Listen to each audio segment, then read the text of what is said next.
call the next speaker, Shri Ayodhya Ramireddy. Ayodhya Ramireddy. No, nobody can speak.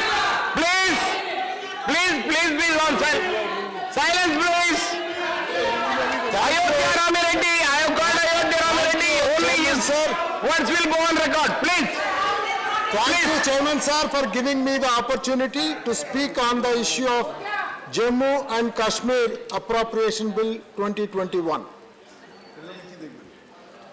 I would like to congratulate the government on presenting an inclusive budget for J&K with total budget estimates for 22-23 being 1,12,950 crore rupees, of which a significant amount of 41,335 crore is allocated especially for developmental projects.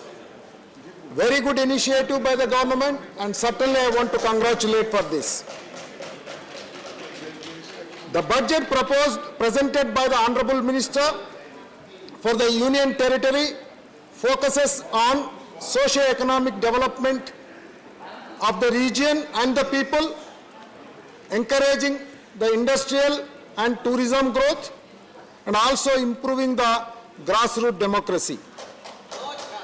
I would like to really congratulate the government on these initiatives and also on a very good focus on putting up this sort of investment in the region.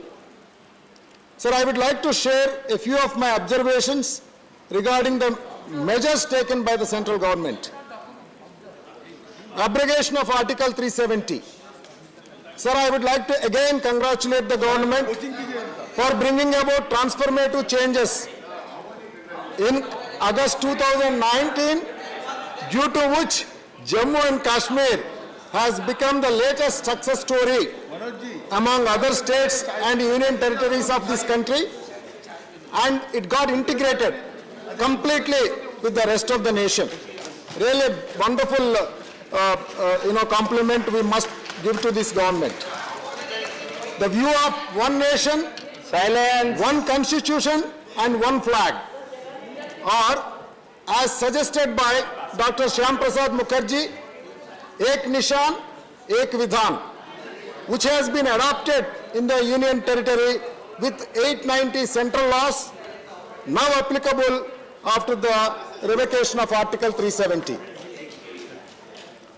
I am sure that this would further ensure holistic development of the region in terms of strengthening bilateral supports among all the states, and also strengthening the infrastructure, investment, and also tourism, which eventually enhances the employment. As the center is augmenting the central assistance to assist J&K expenses, sir, we have one small request for Andhra Pradesh also. We want Andhra to be supported in similar lines, because after the state got divided, we are deprived on several areas. Under the AP Reorganization Act 2014, we want the government also to help Andhra Pradesh also and encourage and support whatever the commitments they have made under the Act in similar lines as that of J&K. Don't say Union Territory you are. Sir, promotion of tourism is another point. Sir, I have the tourism for J&K is very valuable, and I am very happy to see that an allocation of 604.77 crore has been made under capital expenditure for the year 22-23, which is very commendable again. To enhance the tourism potential, a comprehensive strategy must be worked out. In an effort for further integration of the Union Territory with other states, I am extremely proud to inform this August House that Andhra Pradesh-based Tirumala Tirupati Devasthanams is constructing a Sri Venkateswara Swami temple in Jammu the land of Sri Mata Vaishno Devi at a cost of 33.22 crore rupees. This would tap the potential pilgrim tourism in Jammu also.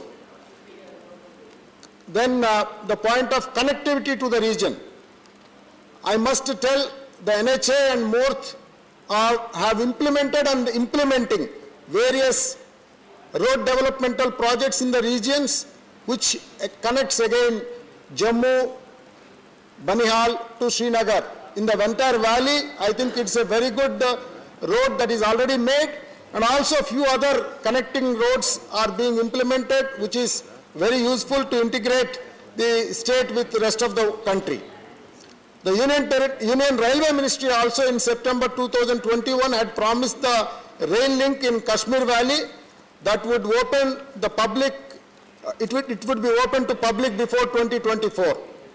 Similarly, with the early execution efforts of Railway Ministry, the crucial Udhampur, Srinagar, Baramulla rail link project is set to be completed by end 22. There is a lack of affordable air connectivity to remote areas of J&K, especially during medical emergencies and natural calamities, which needs urgent attention in line with the centre's cherished agenda of Sabka Vikas, Sabka Saath and Sabka Vishwas. Thank you, Reddy Garu. Sir, one last one, sir. The Jammu airport now has operationalized the runway where the existing 6,700 feet has been extended to a revised stretch of 8,000 feet, which would cater to bigger aircrafts with more load and sitting capacity of passengers. I wanted to conclude by saying we wholeheartedly support the initiatives taken by the central government in terms of restoring peace and development in areas affected by terrorism and extremism in the valley. The residents of Jammu and Kashmir need freedom from the atmosphere of fear, and measures need to be taken with utmost focus in improving their future to realize the vision of our former Prime Minister Sri Atal Bihari Vajpayee of Kashmiriyat, Insaniyat and Jamhuriyat. Thank you, sir. Thank you. Now I call upon Dr. V. Shivadasan.